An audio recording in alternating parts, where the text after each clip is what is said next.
Hey, what's up, guys? Welcome to Cinco Symposium. Got more trans craziness. It's a story we've kind of seen before of a man that they say is a trans woman, gets sent to a female prison. But this one's a little worse. This is one of the worst ones I've seen because this is a dude that has raped two women and is found guilty, and now they're sending that guilty man that has raped two women to a prison filled with women. So, what do you think's going to happen there? Do you not think there's going to be some unintended consequences arise from this? This is a guy who's already shown he doesn't care, doesn't respect other human beings, has forcefully put himself upon two women, and like he doesn't care. And so, what do you think is going to happen when you put that fox in the henhouse?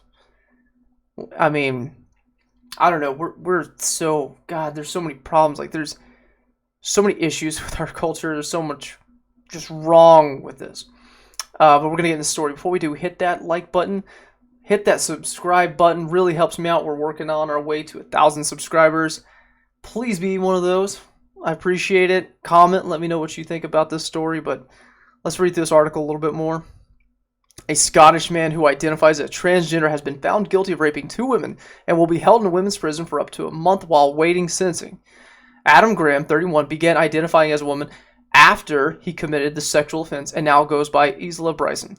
Okay, so rapes two women and now is getting in trouble, has been convicted, and now I'm a female. I'm a female. Let's put me in a female prison because I don't want to go to a dude prison. I don't want anyone else being bigger and stronger than me, because more than likely an average guy is going to he could fare well in a woman's prison. The verdict was reached today by the jury and presiding judge. Lord Scott remanded Graham in custody until sentencing on February 20th in Stirling. It has been reported that Bryson will initially be held in a specialist unit at the all-female Cornton Vale prison. During the trial, Graham was called vulnerable, and the defending counsel argued that he was in no way a predatory male, except that he is by definition. Because words have meaning, and definitions matter, and truth matters, and there are men and women, and they don't get to interchange.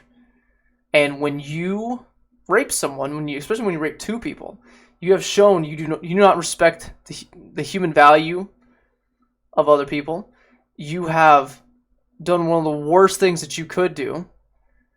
You have given trauma and pain and suffering to two other human beings that were weaker than you.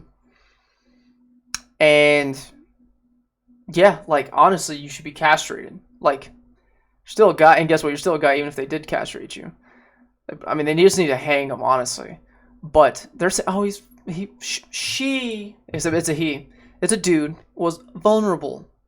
And is no way a predatory male. No, but like by definition, you're a male. By definition, you're predatory. When you went and preyed on two women and raped them. Oh, God. If you look at the circumstances, you do not have a predatory male. You have somebody who is vulnerable. What does that even mean? What does that even mean? This dude walking around in women's clothing with his junk sticking out. They're going to send him to a female prison. And then he's going to end up raping. He's going to end up raping and impregnating the other female inmates.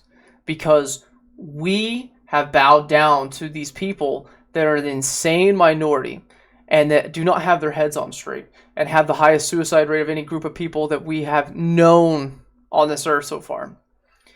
And we've just gone along with it so much that our court system is putting whenever a guy commits a crime, you just say I'm a chick, and they'll throw him in with the other females where he can go prey on them.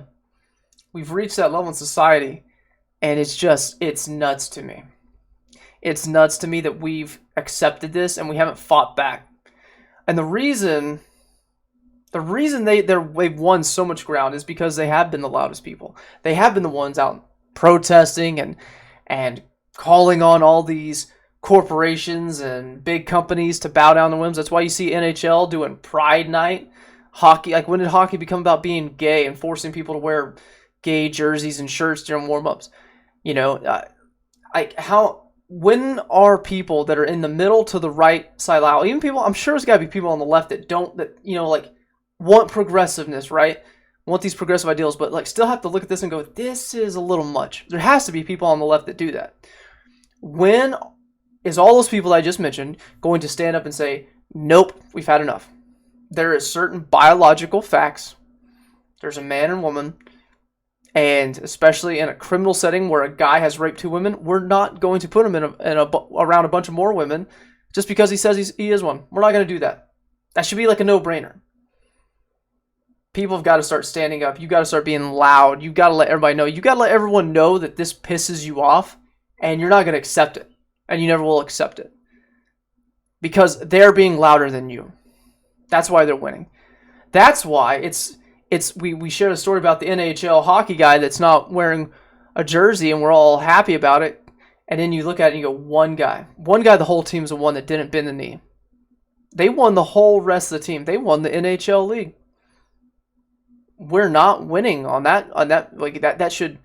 I think it's good that he did, but we got to start taking back ground because they've won far too much. They've won far too much. You got to start getting loud. You got to let people know. And you got to let the more people stand up and average, like everyday conversations at work, out in the store, things like that.